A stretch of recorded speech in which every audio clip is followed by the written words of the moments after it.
எல்லாருக்கும் வணக்கம். அரட்டை ஸ்குவாட் நானு முதலாளி மட்டும் அசம்பிள் ஆயிருக்கோம். ஐபிஎல் நியூஸ் வந்துகிட்டே தான் இருக்கு. இன்னைக்கு என்ன அப்படின்னா, விவிஎஸ் லக்ஷ்மன் திரும்பி ஐபிஎல்குள்ள வராரு. வந்துட்டேன்னு சொல்லு அப்படின்னு திரும்பி வராரு. அதாவது என்ன மீடியா ரிப்போர்ட்ஸ் அப்படின்னா, என்சிஏ இது வெற்றி முதலாளி வந்து சொன்னாருன்னு நினைக்கிறேன். போனதுக்கு முதல் டிராவிட் வந்து என்சிஏக்கு போறாரு. என்சிஏ பார்த்துட்டு இருந்த லக்ஷ்மன் வந்து திருப்பி ஐபிஎல் டீம்ஸ்க்கு வராரு. மோஸ்ட் லைக்லி இன் ஹெட் கோச் கெப்பாசிட்டி அப்படின்னு சொல்கிறாங்க. இதில் ஹெட் கோச் கெப்பாசிட்டியில் எங்கெங்கே வேகன்சி இருக்குன்னு பெருசாக இருக்கிற மாதிரி தெரில. நம்மளே ஏற்கனவே பேசியிருந்தோம். இதில் வந்து ஏற்கனவே வந்து அவர் சன்ரைசர்ஸோட அசோசியேட் ஆகியிருந்தார். ஃபஸ்ட்டு ஐபிஎல்ல வந்து அவர் ஐகான் பிளேயராக கொடுத்தாங்க. எல்லா பிளேயருக்கும் ஒரு ஐகான் பிளேயர் கொடுப்பாங்க. அவர் அது வேணாம் அப்படின்னு தியாகம் பண்ணி துச்சமாக நினச்ச ஐகான் பிளேயரை அந்த பர்ஸில் பெரிய பிளேயர் எடுங்கன்னு சொல்லி அவங்க அஃப்ரிடி, சைமன்ஸு, நிறைய பேர் கிப்ஸு எல்லாம் எடுத்தாங்க. ஆமாம். அதுக்கப்புறம் நிறைய தடவை வந்து அவர் சன்ரைசர்ஸோட அசோசியேட்டடாக இருந்தார். இப்போ வந்து அவங்க திங்க் டேங்க் அப்படியே மாற்றிட்டாங்க. சன்ரைசர்ஸு ஒரு ஆசி டாமினேட்டடாக இருக்குது with Muralidharan.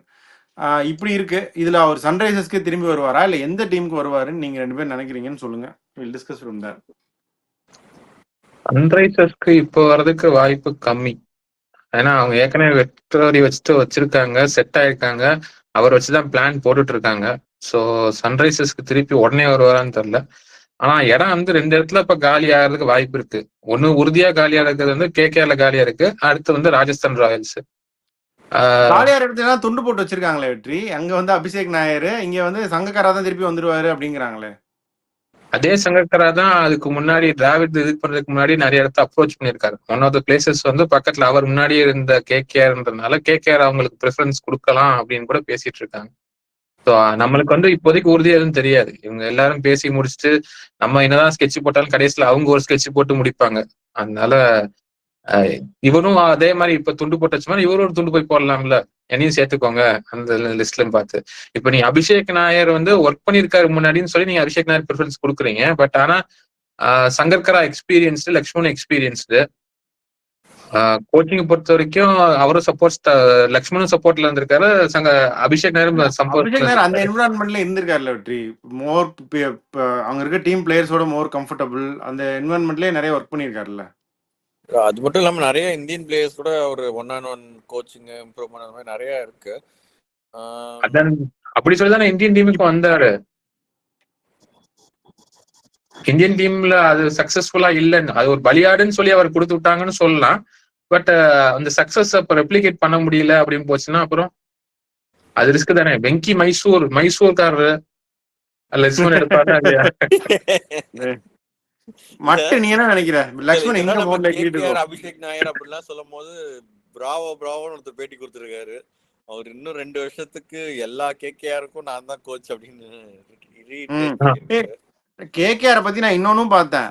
Jack Kallis is coming to KKR fold. But என்ன கெப்பாசிட்டிலன்னு தெரியலன்னு. Jack Kallis is legend. கேகேஆருக்கு மட்டும்தான் பெங்களூர்ல இருந்தார் ஃபர்ஸ்ட். அப்புறம் கேகேஆருக்கு போனாரு, அப்படியே ரிட்டையர் ஆயிட்டாரு. 2 கிளப் தான் ஆடிருக்காருன்னு நினைக்கிறேன் காலிஸ் ஐபிஎல்ல. அவரு திரும்பி கேகேஆர் வர்றாருன்னு ஒரு நியூஸ் இருக்கு. இன்னொன்னு ஸ்டெயினும் வந்து அவர் தான் பவுலிங் கோச் ஆக போறாருன்னு ஒரு நியூஸ் இருக்கு. ஸ்டெயின் வந்து சிஎஸ்கேக்கு போறாருன்னு கூட தான் நியூஸ் இருக்கு. செம்ம கமெண்ட் ஒருத்தர் போட்டாரு, யாருன்னு தெரியல. எல்லா பிளேயரும் சிஎஸ்கேக்கு வந்துட்டா மற்ற டீம்ல எல்லாம் யாரு விளையாடுவாங்க அப்படின்னு கேட்டிருந்தாரு. வாஸ்தவமான கேள்வி. அந்த கமெண்ட் போட்ட வியூவர் வாஸ்தவமான கேள்விதான். அதே மாதிரி எல்லாரும் சிஎஸ்கே கோச் ஆயிட்டாங்கன்னா வேற மற்றவங்க யாரு கோச்சா போவாங்க?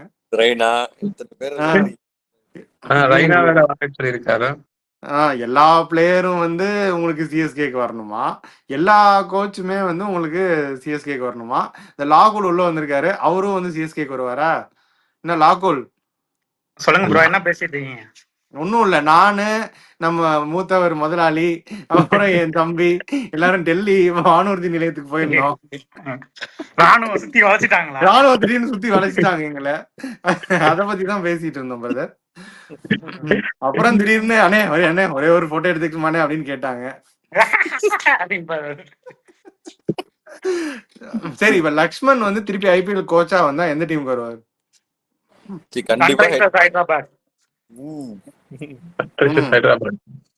அப்ப டானியல் வெட்டோரி என்ன டொமேட்டோ கெச்சப் சாப்பிட்டு இருப்பாரா? விவிஎஸ் எல்லாம் எடுத்தோடனே யாரும் கோச் கொடுக்க போதில்ல, சப்போர்ட் தான் இருப்பாரு. மேபி மென்டர், பேட்டிங் கோச் அந்த மாதிரி தான் பெர்மனன்ட்டாலாம் எடுத்தோடனே இப்ப எந்த டீம்லும். ஆனா எனக்கு அந்த மென்டாருங்கிற அந்த ஒரு பொசிஷன் நல்லா ஜாலியான பொசிஷன் நினைக்கிறேன். ஏய் மாப்பிள்ள சொல்றது செய்யின்னு சொல்லிட்டு உட்காந்துருவாங்க. அது ஈக்குவலன்ட் என்ன மெடிக்கல்ல என்ன மென்டாருங்கிறது? இன்டர்னா இப்ப கைடு ம் அவ்வளவுதானே, வேற என்ன இருக்கு, வேற கைடு இது. சரி. ஆனா இல்ல லக்ஷ்மணுக்கு நானும் வந்து வேகன்சி இல்லைன்னு தான் நினைக்கிறேன் ஜெனுவினா. பட் அவர் மாதிரி ஒரு ஸ்டேஜர்ல வந்தாருன்னா இல்லைன்னு சொல்ல முடியாது இல்ல. இல்ல மென்டார் இப்ப தான் கொடுப்பாங்களா? மென்டார் கொடுத்தா ஹைதராபாத்துக்கு மென்டர் ஆயிடுவாரு. ம் அது அதான் ஈஸியா கேக்குறேன் வெற்றி. ஏற்கனவே டான் வெட்டோரி நிறைய பேர், முரளிதரனே அங்க என்ன பண்ணிட்டு இருக்காரு அவருக்கு எப்பப்ப ஒரு குசால் அவன் பேர் என்ன அந்த கமிந்து மெண்டிஸ் ஒரு 2 பேரும் எடுத்து போடுறாரு அப்பப்ப ஆக்ஷன்ல. இவர் ஒரு பேருக்கு அவர் ஆசைப்பட்ட மாதிரி அவர் 2 பேர் எடுத்து போடுவார் ஆக்ஷன்ல, அவ்வளவுதான். அவங்க மென்டர் ரோலுக்கு வந்து இந்த ஏதாவது பண்ணி ஆகணும்ல கொடுத்த வயிறு காசுக்கு. கல்வ விஜயகுமார்னு ஒருத்தரை கொண்டு வந்தாரு ஃபர்ஸ்ட் ஐபிஎல் எல்லாம். லக்ஷ்மண் தான் அது. அந்த மாதிரி வந்து ஹைதராபாதி பாய்ஸ் 2-3 பேரை எடுத்து உள்ள போடுவாரா தெரியல. எந்த டீம் போவார்னு இன்னும் தெரியல. பட் லக்ஷ்மண் இஸ் கமிங் அப்படின்னு சொல்றாங்க. ஸோ அதையும் நம்ம வெயிட் பண்ணி தான் பார்க்கணும். இப்போ வந்து அப்படியே வந்து ஆர்சிபி பத்தி பேசுங்க நிறைய பேர் சொல்றாங்க. ஆர்சிபி பத்திரக்கு நியூஸ் வந்தா உடனே பேசிடுவோம். ஆனால் அதுக்கு தவிர நீங்க எந்தெந்த ஏதாவது ட்ரேட் நியூஸ் வந்தாலும் நாங்க பேசுவோம். மீடியா ரிப்போர்ட்ஸ் வந்தாலே நம்ம தான் டிஸ்கஸ் பண்றோமே. வியூவர்ஸ் நீங்களும் கமெண்ட் பண்றீங்க. ஆர்சிபி வந்து ஆனா ஒரு முக்கியமான நியூஸ் என்னன்னா they're not going to play their home games in Bengaluru this time அப்படின்னு. ஏன்னா இப்போ ஸ்ட்ராங் இண்டிகேட்டர் என்னன்னா இந்த வாட்டி உமன்ஸ் வேர்ல்ட் கப் நடக்கிற மேட்சஸே have been moved out of Bangalore. Official fixtures வந்துருச்சு. பெங்களூர்ல போட்ட மேட்ச் எல்லாமே they have been move to Bombay. So மும்பைக்கு எல்லா மேட்சும் போயிட்டனால கண்டிப்பா இப்போ ஐபிஎல் நடக்கிறதுக்கான வாய்ப்பு ரொம்ப கம்மி. Especially after such an unfortunate event திருப்பி அவங்க வைக்க மாட்டாங்க. இப்போ என்ன அன்னைக்கு பேசிட்டு இருக்கும்போதே சொன்னோம் வேற ஸ்டேட்ஸ்லாம் போவாங்கன்னு. இப்போ ஸ்ட்ராங் வென்யூஸ் என்ன எமர்ஜ் ஆயிருக்கு அப்படின்னா நாக்பூர், இண்டோர், வதோதரா, இது 3ல 1 தான் பேஸா கொடுப்பாங்க ஆர்சிபிக்கு அப்படின்னு மீடியா ரிப்போர்ட்ஸ் வந்துட்டு இருக்கு. இதை பத்தி என்ன நினைக்கிறீங்க? இல்ல அது எதிர்பார்த்ததுதான். அவங்க இப்போதைக்கு அவங்க கவர்மெண்டா இல்ல அந்த ஸ்டேட் சிட்டியை பொறுத்த வரைக்கும் Chinnasamy stadium is not suitable for holding any more major events anymore அப்படின்னு சொல்லிட்டாங்க. ஸோ நிறைய இன்னொரு நியூஸ் நிறைய என்ன சொன்னாங்கன்னா அந்த இன்னொரு ஸ்டேடியம் கட்ட போறாங்க அவுட்டர்ஸ்ல, இன்னும் கொஞ்சம் பெரிய அந்த நல்ல இடத்தோட சேர்த்து கட்ட போறாங்க அப்படின்னு தான் பிளான். பட் அது ஐபிஎல்குள்ள கட்டுவாங்கன்னா அது கொஞ்சம் கஷ்டம் தான். ஸ்டேடியம் கட்டுறதுலாம் ஸ்டேடியம் வாங்கணும். முதல்ல தோண்டணும். 3 years ஆகுது அவங்க குறைஞ்சது. அது 3 years ஆகும்னு சொல்லிட்டாங்க ஆக்சுவலா. 2 to 3 years நாக்பூர் இல்லன்னா கேரளா வந்தா நல்லா இருக்கும்னு நான் நினைக்கிறேன். பெங்களூரு. இன்னொன்னு ஆர்சிபி பத்தி இன்னொரு நியூஸ் என்ன வருதுன்னா ஏபி டிவிலியர்ஸ் சொல்லியிருக்காரு திரும்பியா கம்பேக், நான் திரும்ப வருவேன் அப்படின்னு சொல்லியிருக்காரு. ஆமா, அத பத்தி என்ன நினைக்கிறீங்க? அவர் ஒரு மென்டர். நான் வந்து இந்த ஸ்குவாடோட நான் ஒரு மென்டர். இப்ப நீங்க பல வீடியோக்கு வராம மக்கள் அதான் கேக்குறாங்க, நீங்க மென்டர் தான் கேக்குறாங்க, நீங்க பல வீடியோ வராம இருக்கிறதுனால. ஆமா ஆமா, இப்ப மென்டர் ஆபீஷியலா நானே டிக்ளேர் பண்ணிட்டேன். ராணுவ சுத்து வளைச்சிருச்சு. ஆனா இவங்க ஆர்சிபி பொறுத்த வரைக்கும் அவர் ரோல் பெருசா ஒன்னும் இருக்காது. இதே இப்ப மென்டர் மாதிரி தான் இருப்பாரு. இப்ப இந்த ஃபைனல்ஸ்ல வந்து வெளியே நின்று கை தட்டிட்டு இருந்தாரு, முதல்ல ஸ்டேடியம்ல நின்று இருந்தாரு, அப்புறம் கடைசி மேட்சுக்கு வந்து இதுக்கு வந்தாரு, சைட் லைன்ல இருந்து நின்று இருந்தாரு. ப்ராப்ளம் அதே மாதிரி தான் இருக்கு. பட் அவர் எக்ஸ்பீரியன்ஸ் டெஃபினட்டா அவங்க அடுத்த இருக்க ஜென்ரேஷனுக்கு யூஸ்ஃபுல்லா தான் இருக்கும். அது ஏன்னா 360 பேட்டிங் கோச் ஃபீல்டிங் கோச் வருவாருன்னு நினைக்கிறேன் மேக்ஸிமம் அதிக அளவுக்கு. ஃப்ளவர் ஆன்டி ஃப்ளவர் வந்து ஏற்கனவே கொஞ்சம் நிறைய மைக்ரோ மேனேஜ் தான் பண்ணுவாரு. ஏற்கனவே தினேஷ் கார்த்திக்னு ஒருத்தர் இருக்காரு. ஏற்கனவே அது ஆல்ரெடி எனஃப் இது அதுவும் டோர்னமெண்ட் ஜெயிச்சிருக்காங்க. ஆர்சிபி இருக்கிற இதுக்கு அவங்க யாரையும் மாத்த மாட்டாங்கன்னு நினைக்கிறேன். இல்ல மாத்த மாட்டாங்கல்ல, அடிஷன் தானே. விஜய் ஏற்கனவே குழப்ப மாட்டாங்க, உலப்பி விட வேணாம்னு பாப்பாங்க. வந்து கேட்டா கொடுக்க முடியாம இருக்க முடியாது அப்படின்ற மாதிரி ஏபிடி வந்து நான் ஆர்சிபி வரேன்னு சொன்னா ஆர்சிபியால என்ன பண்ண முடியும்? ஓகே தான் சொல்ல முடியும், முடியாதுன்னு சொல்ல முடியும். முடியாது. இல்லடா, ஏபிடிக்கு அப்படி சொல்ல முடியாது இல்ல. Especially we have strong backing from someone like Virat Kohli அப்படிங்கிறப்போ அது வந்து முடியாதுன்னு சொல்ல முடியாது. பிளஸ் ஏபிடி வந்து ரிட்டையர் ஆனது நடக்காது பெங்களூர்ல. ஏற்கனவே ஃபேன்ஸ் கொஞ்சம் கடியில இருப்பாங்க. இந்த மாதிரி ஏதாச்சும் இது பண்ணி விட்டாதான் கொஞ்சம் ஓரளவுக்கு ஓகே ஏபி இருக்காங்க, அதை வச்சு ஏதாவது இது பண்ண முடியும். இதெல்லாம் அந்த மாதிரி தான் அந்த பிராண்ட் பில்டிங் எக்ஸசைஸாகவும் அவங்க பண்ணலாம். ஏபிடி திரும்பி வராரு வாட் எவர், ஒரு பாசிட்டிவா திங்ஸ் எடுத்துட்டு போறதுக்கு. So as we get closer to IPL will get more clarity. இன்னைக்கு வந்து ஒரு பெரிய ரிட்டையர்மெண்ட் வந்திருக்கு, பார்த்துருப்பீங்கன்னு நினைக்கிறேன். மிச்சல் ஸ்டார்க், அதாவது அவரோட கரியரோட உச்சத்தை எப்படி அவர் கரியரோட உச்சத்தை உதறிட்டு அந்த ஊதியத்தை உதறிட்டு உங்க ஸ்டார்க்கா அவர் வந்து 2027 வேர்ல்டு கப் மட்டும் விளையாட போறோம் ஓடிஐ அப்படின்னு சொல்லிட்டாரு. அதாவது T20 இன்டர்நேஷனல் நினைச்சிருந்தா விளையாடி இருந்திருக்கலாம். அதை வந்து உதறிட்டு கரியரோட உச்சத்துல இருந்து வந்திருக்காரு. என்ன நினைக்கிறீங்க? வை ப்ரோ அப்படின்னு தான் நான் நினைக்கிறேன். ப்ரோ இல்ல, மத்தவங்க எல்லாரும் வந்து யூஸ்வலா ரிவர்ஸ்ல பண்ணுவாங்க. இவர் வந்து அதாவது ஒயிட் பால்க்காக ஆசைப்பட்டு பிரான்ச்சைசி போறேன்னு சொல்லி டெஸ்ட்டை உதறிட்டு ஓடி விட்டு T20 பிரான்ச்சைஸ்க்காக போவாங்க. இவர் வந்து நான் டெஸ்ட்ல ஃபோக்கஸ் பண்ணணும், பர்டிகுலர் அது ஆஷஸ் வருது, அதுக்கப்புறம் world cup 2027 world cup target அப்படின்னு ஃபோக்கஸ் பண்ணியிருக்காரு. ஐ திங்க் அது வேலிட் ரீசன் தான். பிளஸ் ஒரு ஃபார்மேட் கம்மியாகிறப்ப he can preserve his body better and work on it. ஆனா இப்படி போச்சுன்னா நம்ம அடுத்த கொஸ்டின் வந்து அடுத்த ஐபிஎல் ஆடுவாரா? கிளியரா சொல்லிட்டாரு, ஐபிஎல் ரிட்டையர் ஆகலன்னு சொல்லிட்டாரு. ஐபிஎல்லாம் அவங்களே அனுப்புற வரைக்கும் ஆடுவாங்கடா. யாரா ஐபிஎல் இல்ல ஸ்டார்க் வந்து நிறைய ஐபிஎல் முடிவு விட்டுருக்காரு, நிறைய இதுல பீக்ல இருக்கு. அது அப்ப விட்டதுக்கு இப்ப வருத்தப்படுவாரு. இனி பாரு விடுவாரான்னு பாப்போம். இப்போ என்ன அதான் ஒரு இதுலயும் ஆக்ஷன்ல அவ்வளவு காசு வருது இல்ல, டபுள் அமௌண்ட் வருது. நாம அதான் அவங்க ஒரு ஐபிஎல் விளையாடுறதும் ஒண்ணுதான், மத்த ரெஸ்ட் ஆஃப் த இயர் வந்து மத்த சீசனுக்கு விளையாடுறதெல்லாம் ஒண்ணுதான். பட் ஸ்டார்க்கு கமின்ஸ் அவங்க எல்லாம் அவங்க டக்குன்னு இது பண்ணிட்டு போயிடுறாங்களே. ஸ்டார் கமின்ஸ் 3 பேருமே. இப்போ கமின்ஸ் வந்து கமின்ஸும் இன்ஜர்டா இருக்காரு. ஏஜ் வரும்போது எல்லாம் விளையாடுவாங்க பிரதர். கமின்ஸும் இன்ஜர்டா இருக்காரு. இந்த பேக் ஸ்ட்ரெஸ் ரியாக்ஷன் சொல்லியிருக்காரு. ஸோ அப்ராக்சிமேட்டா ஒரு 11 வீக்ஸ் ஆஷஸ் விளையாடுவாரா அப்படின்னு வந்து ஒரு டவுட் இருக்கு. இப்போ ஃபர்ஸ்ட் ஃபியூ மேட்சஸ் ஆகுது ஆடுவாரான்னு டவுட் இருக்கு. இப்ப அவர் ஆடினார்னா then he has to temper himself. இப்போ ஆஷஸ் ரொம்ப ஸ்ட்ரெயின் பண்ணிட்டாரு அப்படின்னா T20 வேர்ல்ட் கப் ஆடாம போறது கூட வாய்ப்பு இருக்கு. ஆமா, அப்படி பார்த்தா இதுல கமின்ஸ் ஸ்டார்க் இல்லாத ஆஸ்திரேலியன் டீமை யோசிச்சு பாருங்க. இப்ப வந்து சம்படி லைக் நேத்தன் எல்லிஸோ, சம்படி லைக் பென் டுவார்ஷியஸோ, இல்ல ஒரு ஜேவியர் பாட்லெட்டோ ஸ்டெப் இன் பண்ணலாம். இல்ல எக்ஸ்ட்ரா சீமர் இன் ஆரன் ஹார்டியோ அந்த மாதிரி அவங்க பண்ணலாம். பட் அதெல்லாம் வந்து is no match for Starc and Cummins. அந்த எக்ஸ்பீரியன்ஸ் வந்து சாம்பியன்ஸ் டிராஃபில அதான் இந்த ஸ்டார்க்கோட ஸ்ட்ரைக் ரேட்லாம் அவங்களால மேட்ச் பண்ண முடியாது. அந்த டக்குன்னு விக்கெட் அந்த கொத்தா தூக்குறதெல்லாம் வேற மற்ற ஆஸ்திரேலியன் பவுலர்ஸால பண்ண முடியுமான்னு தெரியல. But Nathan Ellis will get more chances. He'll become the premier bowler for them. Spencer ஜான்சனும் இன்ஜுரி தான் சொல்லிட்டாங்க, அடுத்த வருஷம் தான் விளையாடுவான்ட்டாங்க. ஸோ பென் டுவார்ஷியஸ் வந்து நல்ல ஆப்பர்ச்சுனிட்டி. நேத்தன் எல்லிஸ் ஏதோ இந்த சீரீஸ் மிஸ் பண்றான்னு நினைக்கிறேன். ஏதோ குழந்தை பிறக்க போகுதுன்ற ஃபர்ஸ்ட் பேபி பிறக்க போகுது. ஒரு எஸ்டாப்லிஷ் பண்றதுக்கு அவருக்கு நல்ல சான்ஸ். பட் அன்ஃபார்ச்சுனேட்லி வேற யாராச்சும் வந்து பெர்ஃபார்ம் பண்ணிட்டாங்கன்னா அதுதான் வெற்றி. இப்போ இங்கிலீஷ் தான் சொன்னாங்க, அப்புறம் இங்கிலீஷ் வந்து இப்போ டிராப் பண்ற அளவுக்கு போயிட்டாங்க. இவங்க மாத்திடுறாங்களே டுவார்ஷிஸ் அந்த இந்த வேர்ல்டு சாம்பியன்ஸ் டிராஃபில எப்படி மாத்தினாங்க ஃபாஸ்ட் பவுலர்ஸ். இப்போ ஸ்டார்க்கு கமின்ஸ் ஏசிலுன்னா அவங்க மாற்ற மாட்டாங்க. இவங்க வந்து அவங்க என்ன டெம்ப்ளேட் எடுக்கிறாங்கன்னு தெரியாது. 2 இல்ல எக்ஸ்ட்ரா ஸ்பின்னர் ஆடிடுறாங்களா, அகார் மாதிரி ஒருத்தர் நமக்கு டைட்டா போட்டா போதும் அப்படின்னு நமக்கு தெரியாது இல்லையா. எதுக்கு இதை சொல்றோம்னா ஃபேண்டசில அதெல்லாம் சீக்கிரம் வந்துடாதீங்க அப்படின்னு சொல்றதுக்கு. அவன் கவலை அவனுக்கு. சரி, நான் இன்னொரு கேள்வி கேட்கிறேன். நான் ஜென்யூனா நினைக்கிறது ஸ்டார்க்கு வந்து ஏன் போல்ட் மாதிரி he can very well pick and choose இல்லையா. ஐசிசி டோர்னமெண்ட்ஸ் மட்டும் நான் ஆடுவேன் அப்படின்னு சொல்லியிருந்துருக்கலாம்ல. பைலாட்ரல் T20s நான் ஆடல, but he can very well walk in to the team for the world cup அப்படின்னா he can afford to do that. But ஏன் அவர் அப்படி சொல்லலை அப்படின்றது எனக்கு பெரிய சர்ப்ரைஸ் தான். நியூசிலாந்து போர்டு வந்து நீங்க என்ன சொன்னாலும் கேட்டுப்பாங்க. ஐபிஎலுக்கு வந்து நான் கான்ட்ராக்ட்ல வந்து மினிமம் ஒரு 3 மாசம் வந்து விளையாடுற மாதிரி இருக்கணும் அப்படின்னு. ஆஸ்திரேலியன் போர்டு அந்த அளவுக்கு ஃபிளெக்சிபிளா இல்ல அப்படின்னு. அதனால அவங்க சொல்லலாம் ஆஸ்திரேலியன் போர்டு ஸ்ட்ரிக்ட், ஃபிளெக்சிபிளா இருக்க மாட்டாங்கன்னு சொல்ல முடியாது. இப்ப ஸ்டாயினிஸ் வந்து அவங்க சொல்லியிருக்காங்கல்ல, இப்ப இந்த அடுத்த சீரீஸ்க்கு நீ விளையாண்டு பாரு, கேமரன் கிரீன் ஆடாதனால நீ விளையாண்டு இடத்த எடுத்துக்கோன்னு. நீ சொன்ன மாதிரி Starc has the right to talk. ஆனா அவரே ஞாபகப்படுத்திக்குவார்னு நினைக்கிறேன்.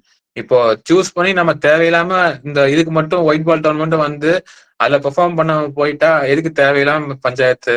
நம்மளுக்கு ஃபோக்கஸ் வந்து டெஸ்ட்டும் ஓடிஐயும் நம்ம அதை மட்டும் ஃபோக்கஸ் பண்ணுவோன்றார். அவர் ஆசைப்பட்ட மாதிரி T20 வேர்ல்ட் கப் ஜெயிச்சிட்டாரு. அவருக்கு அடுத்து வந்து இது ரெண்டையும் எப்படியாவது ஆஷஸ் ஜெயிச்சாருன்னு பாக்குறாரு.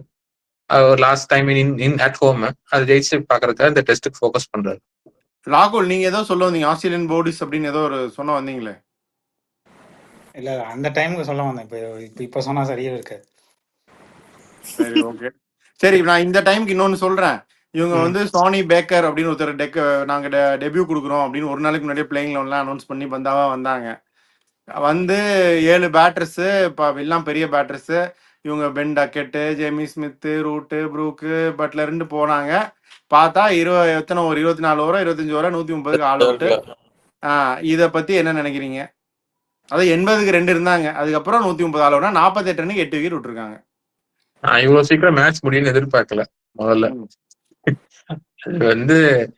அது அது நம்ம ஒரு சொல்லுவோம், அந்த ஃபேலிபிலிட்டி, அதாவது பாகிஸ்தானோட பேட்டிங் அந்த மாதிரி ஒரு ஃபேலிபிலிட்டி. இவங்க எப்பயுமே நாங்க போனா வந்தா ராஜாவா தான் வருவேன்ற மாதிரி, நாங்க அடிச்சா 6-4 தான் அடிப்போம். தலைகீழாகத்தான் சம்மர் அடிப்போம் 10,000.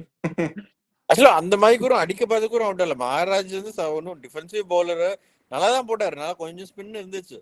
பட் ஆனா அந்த அளவுக்கு என்ன சொல்றது, ரொம்ப கேர்லெஸ்ஸா விளையாடுற மாதிரி தெரிஞ்சது. அவங்க ஓரளவுக்கு இப்ப ஜேமி ஸ்மித் மட்டும்தான் அந்த டெஸ்ட் ஃபார்ம் ஓரளவுக்கு கேரி அவுட் பண்ணிட்டு அவர் கொஞ்சம் ஸ்டேபிளா இருக்காரு. மத்த எல்லாருமே இப்போ ரூட் எக்ஸ்பீரியன்ஸ் பிளேயர்ஸ் இருந்தாலும் அவங்க மைண்ட் செட் அந்த டெஸ்ட் அந்த இல்ல 100ல இருந்து இன்னும் மாறலையா இல்லைன்னு தெரியல. ஏன்னா 100 ஃபைனல்ஸ் முடிஞ்சு 2 நாள் தான் ஆகுது, அதுக்குள்ளேயே இந்த ஓடிசிஸ் ஆரம்பிச்சிட்டாங்க. ஒரு 4 விக்கெட் போயிருச்சு அப்படின்னா, இப்ப பட்லர் மாதிரி ஒருத்தர் 40 ஓவருக்கு கேம் எடுத்துட்டு போகணும்னு ஏன் பார்க்க மாட்டேங்கிறாருன்னு நான் கேட்கிறேன். இந்த மேட்சை நாங்க பெருசா கன்சிடர் பண்ணலன்னு நான் நினைக்கிறேன். இல்ல பிட்ச் கொஞ்சம் ஸ்லோவா இருந்துச்சு, கொஞ்சம் பால் பட்டு கொஞ்சம் ஓரளவுக்கு ஹோல்ட் ஆச்சு. பட் ஆனா அவுட் ஆன விக்கெட்ஸ் எல்லாமே ட்ரைங் டு ரொம்ப என்ன சொல்றது, சிங்கிள்ஸ் எடுக்காம ரொம்ப பாக் டவுன் ஆகி ட்ரைங் டு ஆக்சலரேட். அதுக்கப்புறம் டக்குன்னு விக்கெட் விடல. எவ்ரி ஒன் கேம் ஒரு 15 பால்ஸ் அந்த மாதிரி இருந்தது. சிங்கிள்ஸ் எடுக்காமன்னு சொல்றல, அதுதான் நான் சொல்றேன். சிங்கிள்ஸ் எடுக்கணும், கொஞ்சம் ரொட்டேட் பண்ணி விளையாடணும்ல. புக் கிரிக்கெட்டா விளையாடுறாங்க. 100 விட்டு இன்னும் வெளியே வரல. அந்த பிறகு அப்பதான் ரிலீஸ் பண்ணிருப்பாங்க, இன்னும் 25 ஓவர் ஆடலாம் போலுக்கு அப்படின்னு, 100 பால் மட்டும் இல்ல அப்படின்னு. சரி, பேச வேண்டியதெல்லாம் பேசிட்டோம். முதலாளி வழக்கம் போல துணுக்கு மூட்டைகள்லாம் வச்சிருக்காரு, டிட் பிட்ஸ், அதெல்லாம் முதலாளி அவுத்து விட போறாரு. இல்ல, அது இன்ட்ரெஸ்டிங்கான ஸ்டோரி இவரு சொல்லியிருக்காரு, இன்டர்வியூல கொடுத்திருக்காரு இர்ஃபான் பத்தான். தோனி டீம் செக்ஷன் ப்ரிஃபரன்ஷியலா தான் பண்ணியிருக்காரு, அவருக்காக ஏதாவது காரியம் செஞ்சு கொடுத்தாதான் டீம்ல எடுத்திருக்காரு, இல்ல எடுக்க மாட்டாரு, நான் எதுவும் செஞ்சு கொடுக்கல அதனால எடுக்கல அப்படின்னு அவர் அனௌன்ஸ் பண்ணியிருக்காரு. புகார் கொடுத்திருக்காரா? புகார் கொடுத்திருக்காரு. இல்லடா, இது எப்பயுமே எல்லாரும் சொல்றதுதான். எல்லா இதை பத்தியும் எல்லாருக்கும் ஒரு ஃபேவரட்டிசம் இருக்கும். இப்ப நம்ம கம்பீர்னு சொல்றோம், தோனியும் கண்டிப்பா ஹேட் இஸ் ஃபேவரட்ஸ், நம்ம இல்லைன்னு மறுக்க முடியாது. Rohit has his favourites, Virat had his favourites. இப்போ விராட் சிராஜுக்கு ரொம்ப பேக் பண்ணுவாரு. தோனி ஜடேஜாவை எப்படி பேக் பண்ணாருன்னு நம்ம எல்லாருக்கும் தெரியும். சில பிளேயர்ஸை பயங்கரமா பேக் பண்ணுவார் தோனி. கங்குலி தினேஷ் மோங்கியாவை எப்படி பேக் பண்ணார், அப்போ ஒரு ஸ்டோரியே வந்துச்சு. தினேஷ் ஒரு புஃபேல அந்த ஸ்போர்ட்ஸ் இதுல ஏதோ ஒரு இதுல ஞாபகம் எனக்கு, ஒரு புஃபேல தினேஷ் மோங்கியா கங்குலிக்கு ஹெல்ப் பண்ணிட்டு இருப்பாரு.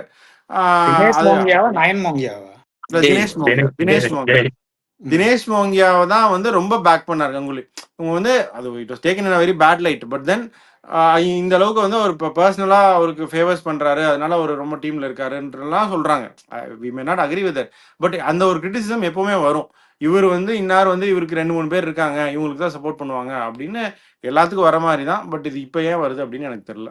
மட்டும் என்ன நினைக்கிறேன், இர்ஃபான் பத்தான் டிராப் பண்ணதெல்லாம் ரீசனபிள் தான், பெர்ஃபார்மன்ஸ் வைஸ் தான், அது நமக்கு தெரியும். அது ஒன்றும் அவர் நான் ஆல்ரவுண்டர் ஆகிறேன்னு சொல்லிட்டு பேட்டிங் ஃபோக்கஸ் பண்ணிட்டு பால் ஒன்றுமே ஸ்விங் ஆகல.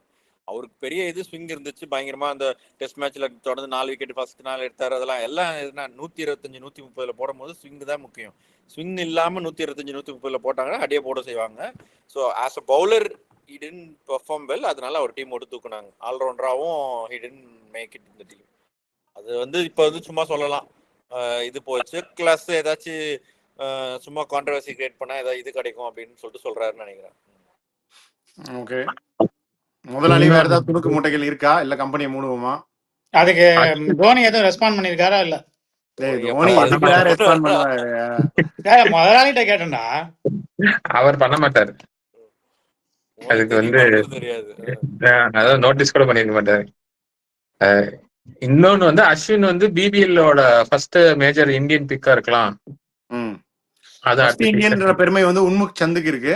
பட் தென் இந்தியாவுக்கு விளையாண்ட பிளேயர்ஸ் அஸ்வினா தான் இருக்க முடியும். நிறைய இடத்துல is exploring player captain role. இந்த டிஎன்பிஎல்ல பண்ண மாதிரி player captain coach, player captain Player coach coach. ரோல்ல வந்து எக்ஸ்ப்ளோர் பண்ணிட்டு இருக்காரு அப்படின்னு நியூஸ் வருது. பாப்போம். ILT20க்கு ரெஜிஸ்டர் பண்ணியிருக்காரு. அதே மாதிரி SA-T20 நேற்று ஆக்ஷன் லிஸ்ட் வந்துச்சு நான் பார்த்தேன். அதில் அஸ்வின் கிடையாது. பட் மேபி இல்லை லேட் அடிஷனா போன தடவை முதல் தடவைலாம் நிறைய பிளேயர் ஆட் பண்ணியிருக்காங்க லாஸ்ட் மினிட்லலாம். அப்படி ஏதாவது ஆகுதான்னு பார்க்கலாம். ஆனா ரெண்டும் டைம் கிளாஷ் ஆகணும் இல்லையா? ILT20யும் SA20. ஆமா ஆமா ஆமா ஆமா ஸோ ஆகும். ப்ராப்ளி அதுக்கு ப்ரிஃபரன்ஸ் பண்ணி உனக்கு ஆனா ILT20 நிறைய பேர் வந்து இதுல ஒரு 3 மேட்ச் விளையாண்டு அதுக்கு ஒரு 3 மேட்ச் போவாங்க வெற்றி. யாருன்னு நீங்க சொல்லலாம். நிறைய பேர் பண்றாங்கண்ணா ரீப்ளேஸ்மெண்டா இதுல விளையாடிட்டு அதுக்கப்புறம் முடிஞ்ச உடனே ரீப்ளேஸ்மெண்டா கூட போயிருக்காங்க. ஸோ இப்போதைக்கு இவ்வளோதான். இன்னைக்கு பேசி முடிச்சாச்சு. வியூவர்ஸ் நீங்களும் கமெண்ட் பண்ணுங்க இதெல்லாம் பற்றி என்ன நினைக்கிறீங்கன்னு. லக்ஷ்மன் எந்த டீமுக்கு போவாருன்னு நீங்கள் நினைக்கிறீங்க? இல்லை லக்ஷ்மனுக்கு வந்து இடம் இல்லையா அப்படின்னு நீங்கள் நினச்சாலும் சொல்லுங்கள். ஸ்டார்க்கு அவருடைய பெர்ஃபார்மன்ஸில் உங்களுக்கு பிடிச்சது எது அப்படின்னு சொல்லுங்கள். அவர் ஏன் T20லேருந்து போனது கரெக்டாக அப்படின்னு நீங்கள் நினைக்கிறீங்க அதை பற்றி சொல்லுங்கள். இங்கிலாந்து டீம் இப்படியே அடம் பிடிக்கிறாங்க அதை பற்றியும் பேசியிருக்கோம். ஸோ உங்கள் கமெண்ட்ஸ் எல்லாத்தையும் சொல்லுங்கள். Will keep travelling ahead. Boys நீங்கள் சொல்கிற இதை சொல்லுங்கள். கம்பெனி மூடுவோம். நம்ம வந்து பேசிக்கிட்டு இருக்கோம். நிறைய IPL நியூஸ் வந்துட்டு இருக்கு. இப்போ அடுத்த வாரம் ஏஷியா கப் ஆரம்பிக்குது. So we will be back with some previews. இருக்குதுன்னு சொல்றாரு. ஆமா பிரதர், தினமும் IPL பேசிட்டு இருக்க முடியுமா? ஏஷியா கப்பை ஃபோக்கஸ் பண்ணும்ல. அதனால அதுக்கு அடுத்த டீம் ப்ரிவியூவோட சேர்த்து வருவோம். Will sign off this squad. By.